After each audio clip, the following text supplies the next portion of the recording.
And I want to bring in New York University law professor Ryan Goodman. He is also the editor-in-chief of Just Security and former special counsel at the Department of Defense. Ryan, I want to jump right in because we're getting breaking news. The Washington Post is reporting that Sessions discussed Trump campaign-related matters. Jeff Sessions, the current attorney general, with the Russian ambassador, referring to Kislyak. And they are quoting anonymous current and former U.S. officials who are pointing to U.S. intelligence intercepts. How significant is this reporting? And is it possible that Sessions broke any laws? So it is actually quite significant. When Jeff Sessions came before his confirmation hearing, he was specifically asked the question, did you ever meet with any Russians or Russian government officials? He said no. Then it was later discovered that he did. He met with an ambassador at least twice. His recovery was, well, I thought I was asked the question, did I meet with him in the course of their campaign? I met with him in the course of my senatorial duties. These intercepts now suggest he actually met with them about campaign issues, which does mean that it puts him in a great deal of legal jeopardy because it is actually just not illegal, but it's a crime to knowingly mislead the Congress. And what is that, perjury? Yeah, it's a form of perjury. Okay. We should point out that according to the article, this intelligence comes from Kislyak's communications with the Kremlin, and it's possible that the Russian ambassador himself, quote, could have mischaracterized or exaggerated the nature of its interactions, meaning that this could end up being a he said, she said. Sure, it's always going to be difficult to prove, and one question might be, what is the reliability of these types of intercepts? So it is just an intercept apparently of Kislyak himself after the fact, and it might be difficult to prove beyond a reasonable doubt if we're really thinking about this in terms of criminal jeopardy, but it certainly puts a cloud over Jeff Sessions because the very defense that he said was the reason. This at least puts a lot of doubt as to what he said was the justification for why he avoided the question the way he did. And Ryan, I have just been handed a statement from Jeff Sessions' spokesperson on this Washington Post article, so I'm going to read this raw. Quote, obviously, I cannot comment on the reliability of what anonymous sources describe is a wholly uncorroborated intelligence intercept that the Washington Post has not seen and that has not been provided to me. But the Attorney General stands by his testimony from just last month before the Senate Intelligence Committee when he specifically addressed this and said that he never met with or had any conversations with any Russians or any foreign officials concerning any type of interference with any campaign or election. So it does sound like Attorney General Sessions is denying that he had any conversations with Ambassador Kislyak regarding the campaign. If these are intercepts, is it possible that we actually will see them and we'll get proof? Either way? It's possible that we will as a public, but it's very probable that Mueller will as the special counsel. So in a normal situation, it could be like he said, she said, we don't really have the information to determine. But in this situation, you actually have a special counsel looking over the shoulders of Jeff Sessions, and I would imagine that he could easily have access to those intercepts.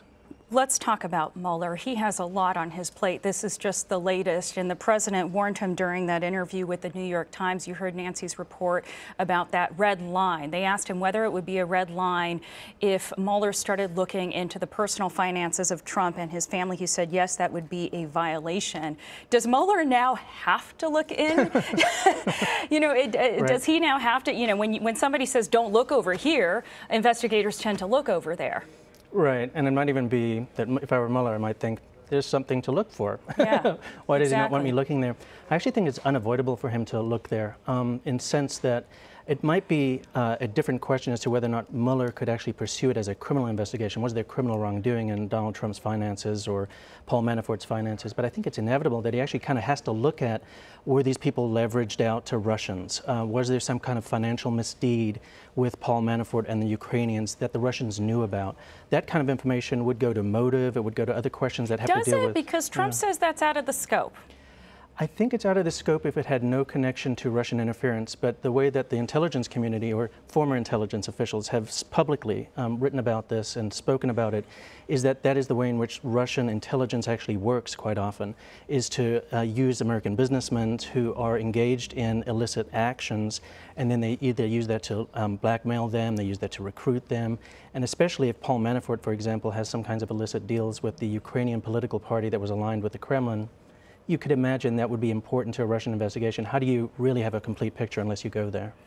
Many are interpreting President Trump saying that would be out of the scope, that would be a violation, as a very intentional warning to the former FBI Director Mueller. If the president were to decide he wanted to fire the special counsel, could he? Is that legal? So in one way it is not legal, in another way it might be. So Okay. the reason it's not legal is that the regulation actually says it's up to the Attorney General to decide.